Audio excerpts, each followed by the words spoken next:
கார்த்திக் தீபா சீரியலில் இன்றைக்கி என்ன நடக்குதுன்னு பார்க்கலாம் வாங்க. எபிசோட் சூப்பராக இருந்துச்சு. மிஸ் பண்ணாமல் ஃபுல் வீடியோவும் கேளுங்க. கார்த்தி வந்து ஐஸ்வர்யா கிட்டே கேட்குறாங்க, என்ன விஷயம், நீ ஏதோ உண்மையை நிரூபிக்கிறேன்னு சொன்னீங்களே அப்படின்னு கேட்டோன்னே, அது ஒன்றும் இல்லை கார்த்தி, அது ஏதோ தவறான தகவல் வந்துச்சு, அதனால் அதை எதுக்கு பற்றி பேசிக்கிட்டு அப்படின்னு. எது சும்மா பொய் சொல்லிட்டானா எவனோ? பொய் சொன்னதை வச்சுக்கிட்டு தான் இவ்வளோ அவசரமாக சென்னையிலேருந்து இங்கே கிளம்பி வந்தீங்களா அப்படின்னு. அதை விடு கார்த்தி, அதை எதுக்கு பேசிக்கிட்டு அப்படின்னு. அது எப்படி பேச முடியும்? அவ்வளோ தூரத்துலேருந்து இங்கே வந்திருக்கீங்க. சரி, என்ன பொய் சொன்னாங்க உங்ககிட்ட? அந்த பொய்யை என்கிட்ட சொல்லுங்கள். நான் அதை வச்சு ஏதாவது க்ளூ கண்டுபிடிக்க முடியுதான்னு பார்க்குறேன். எதுக்கு நான் என் வாயை வச்சுட்டு உளறிட்டு அப்புறம் வந்து நீ தீபா தான் பாடுனாங்கிறத கண்டுபிடிச்சி உங்கள் 2 பேரையும் ஒன்று சேர்த்து வைக்கிறதுக்கா? இந்த வம்பே வேணாம். இங்கே இருந்தால் தான் நீ வாயை பிடிங்கிட்டே இருக்க. நான் கிளம்பி போகிறேன் அப்படின்ட்டு நான் கிளம்புறேன். என்னென்ன வந்தது தண்ணி கூட குடிக்காமல் இவ்வளோ அவசரமாக கிளம்புறீங்களேன்னு தர்மலிங்கம் கேட்க, இல்லை பரவாயில்ல இருக்கட்டும் நான் கிளம்புறேன் அப்படின்னு சொல்லிட்டு ரூபஸ்ரீ வீட்டுக்கு போகிறாங்க. ரூபஸ்ரீ கிட்ட பேசுகிறாங்க, ஏதோ என்னை ஐடியா பண்ணி காப்பாற்றலான்னு சொன்னீங்களே, என்ன ஐடியா அப்படின்னு. நானே அங்கே அவன் கேட்குற கேள்விக்கு பதில் சொல்ல முடியாமல் நான் இங்கே வந்து நிற்கிறேன். ஒன்றை வச்சு ஏதாவது கேம் ப்ளே பண்ணலான்னு பார்த்தா நீ என்கிட்ட ஐடியா கேட்குறியா அப்படின்னு மைண்ட் வாய்ஸில் ஐஸ்வர்யா பேசுகிறாங்க.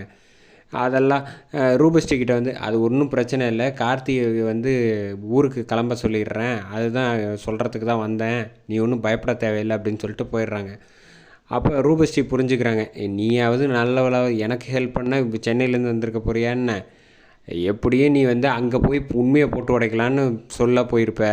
அங்கே வந்து தீபாவுக்கு வாய்ஸ்ன்னு தெரிஞ்சவொன்னே கார்த்தி அவங்க கூட ஒன்று சேர்ந்துருவான், அப்புறம் உனக்கு மரியாதை போயிடுங்கிறனால நீ வந்து என்கிட்ட பேசுகிற மாதிரி வந்துட்டு போகிற. உன்னை பற்றி எனக்கு தெரியாதா அப்படின்னு ரூபஸ்ரீ கரெக்டாக கண்டுபிடிக்கிறாங்க ஐஸ்வர்யாவை. ஐஸ்வர்யாவும் கிளம்பி போனதுக்கு அப்புறமேட்டுக்கு தீபாவுக்கு ஃபோன் பண்ணி இங்கே வர சொல்கிறாங்க வீட்டுக்கு. என்ன விஷயமா வரணுன்னா, கூப்பிட்டா தான் வருவியோ, வரமாட்டேயோ அப்படின்னு பாட்டி சொன்னோன்னே இங்கே தீபா வந்து வராங்க வீட்டுக்கு. வீட்டுக்கு வந்ததுக்கப்புறமேட்டுக்கு நீ என்ன கார்த்திக் சாருக்கு வந்து எல்லா விஷயமும் உண்மை தெரிஞ்சு போச்சு அப்படின்னு சொன்னோன்னே ஒரு அதிர்ச்சியும் ஆகாமல் அப்படியே அசால்ட்டாக நிற்கிறாங்க. நான் பாட்டு பாடுறது கார்த்திக் சாருக்கு இல்லைன்னு தெரிஞ்சு போச்சுங்கிறேன், ஒரு ரியாக்ஷன் இல்லாமல் அப்படியே நிற்கிறேன், உனக்கு அவ்வளோ சந்தோஷமா அப்படின்னு.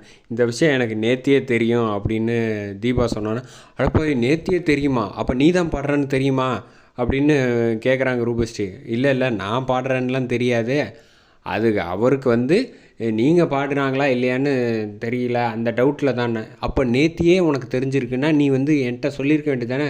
இப்போ வந்து அடுத்த நாளில் வந்து மத்தியானம் வரப்போகுது, இப்போ வந்து அதுவும் நான் ஃபோன் பண்ணி சொன்னதுக்கப்புறம் இவ்வளோ பெரிய விஷயத்த ஒரு ரியாக்ஷன் இல்லாமல் சொல்லிகிட்டு இருக்க அப்படின்னா. இல்லை, முதல்ல வந்து கார்த்திக் சார் பாட போதே என்னை பார்த்துட்டாரு, அவர் உன்னை பார்த்துட்டாரான்னு கேட்டது. இல்லை பாடுறதுக்குள்ளே நான் வந்து முடிச்சிட்டேன், ஒளிஞ்சு ஓடிட்டேன் அப்படின்னு சொல்கிறாங்க. சரி, அப்படி இவ்வளோ நடந்திருக்குன்னா என்கிட்ட சொல்லியிருக்க வேண்டியது தானே. முதல்ல வந்து நீங்கள் ரொம்ப பிஸியாக இருந்தீங்க, அடுத்தது அவர் உங்களை பாட்டு பாடிட்டாரா பாடலையா எதுவுமே சந்தேகம் வரலை, அதனால் நான் எதுவும் உங்களுக்கு சொல்லலை அப்படின்னோன்னு. சரி, கார்த்திக் வந்து இங்கே வந்து உண்மையை சொல்லுன்னு வந்து கேட்குறாரு, அதனால் நான் வந்து பல்லவியாக ஒருத்தி வந்து இன்ட்ரடியூஸ் பண்ணி அவள் தான் பாட்டு பாடுறான்னு நான் சொல்லலான்ட்டு இருக்கேன் அப்படின்னோன்னு. என்னது சொல்ல போகிறீங்களா அப்படின்னு. அந்த பொய்யெல்லாம் என்னால் சொல்லலாம் முடியாது அப்படின்னு கார்த்திக் சார்ட்டு. ஏன் இதுக்கு முன்னாடி நீ வந்து சொல்லலையா? நான் உங்களுக்கு பொய் வந்து பாட்டு பாடுறேன்னு தான் சொல்லியிருக்கேன்னு சத்தியம் பண்ணி தந்திருக்கேன், தவிர உங்களுக்கு பொய் சொல்கிறேன்லாம் நான் ஒன்றும் சத்தியம் பண்ணி தரல. அவருக்கு என் வாய்ஸ் பேசணுன்னே கண்டுபிடிச்சிருவார் அப்படின்னு. இதெல்லாம் எங்களுக்கு தெரியாது பாரு, இதில் வாய்ஸ் ட்ராக் சேஞ்ச் பண்ணுறதுக்கு ஒன்று வச்சுருக்கேன், அதில் நீ இந்த ஃபோனில் அவர்கிட்ட பேசு, நீ பேசுன இந்த நம்பரை உனக்கு மட்டும்தான் கொடுக்க போகிறேன், அதனால் வந்து நீ வேறு யாருக்கிட்டேயும் பேசாத இந்த ஃபோனில். அவர் பேசுகிறது என்ன, நீ என்ன பேசுகிறேங்கிறது இது ரெண்டுமே ரெக்கார்ட் ஆகிடும், அதனால் வந்து பார்த்து பேசு அப்படின்னு சொல்கிறாங்க. என்ன பழசெல்லாம் மறந்து போச்சா, சத்தியம் பண்ணி கொடுத்துருக்கேன்ல அப்படின்னோன்னே, நான் பாட்டு பாடுறேன்னு தான் சத்தியம் பண்ணி கொடுத்துருக்கேன், தவிர நான் கார்த்திக் சார்கிட்ட பொய்யெல்லாம் சொல்ல முடியாது, ஏற்கனவே நான் அவர்கிட்ட மறைச்சிக்கிட்டு இருக்கதே உண்மை சொல்லாமல் மறைச்சிக்கிட்டு இருக்கிறது, மேற்கொண்டு என்னை போட்டு கஷ்டப்படுத்தாதீங்க அப்படின்னு சொன்னோன்னே, அதெல்லாம் கிடையாது, நீ தான் பேச போகிற, இந்தா ஃபோனு வச்சுட்டு கிளம்பு அப்படின்னு சொல்லிடுறாங்க. இல்லைன்னா காசு எல்லாத்தையும் வாங்கின காசு எல்லாத்தையும் வட்டியோடு சேர்த்து இப்போ கீழே வச்சிரு அப்படின்னோன்னா, அது முடியாதுல்ல. அப்போ வந்து நீ வந்து நன்றி கடன் பட்டிருக்க, நீ சொன்ன சத்தியத்திலே இதுக்குள்ளவும் எங்களுக்கு காப்பாற்றுறதுக்காக தான் எல்லாமே செய்கிற, அதெல்லாம் அடங்கும், நீ கிளம்பு போ அப்படின்னு சொல்லி அவங்கள அனுப்பி விட்றாங்க. அப்போன்னு பார்த்தா ஐஸ்வர்யா வந்து அபிராமி வீட்டுக்கு வந்ததுக்கப்புறம் அபிராமிக்கு காஃபி கொடுக்குறாங்க.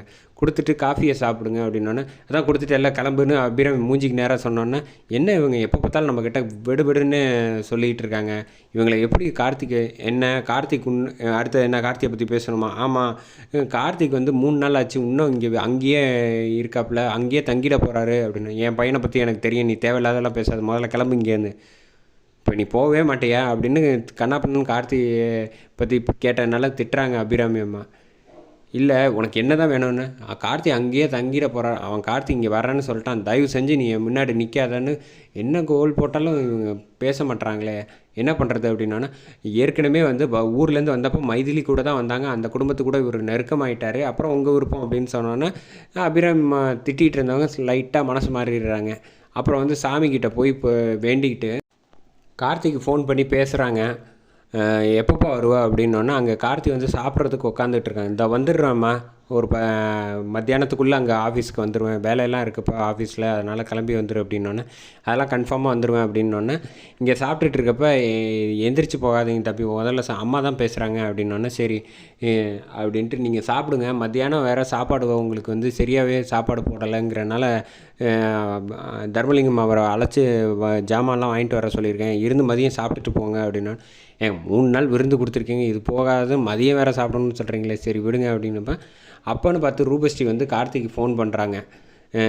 கார்த்திக் சார், நான் ஒரு முடிவு பண்ணியிருக்கேன், என்ன சொல்லுங்கள் அப்படின்னா, இல்லை நீங்கள் கோவிலுக்கு வாங்க, நான் வெயிட் பண்ணுறேன், டேரெக்டாக எல்லா உண்மையும் என்ன யார் எதுங்கிறதெல்லாம் சொல்லிடுறேன் அப்படின்னு உங்களோட வாய்ஸ், நீங்கள் ஆசைப்படுற வாய்ஸ் அவங்கள பற்றி சொல்கிறேன் அப்படின்னோடனே, சரி நான் வரேன் அப்படின்னு சொல்கிறாங்க. அதோட எபிசோடை முடிச்சிருக்காங்க.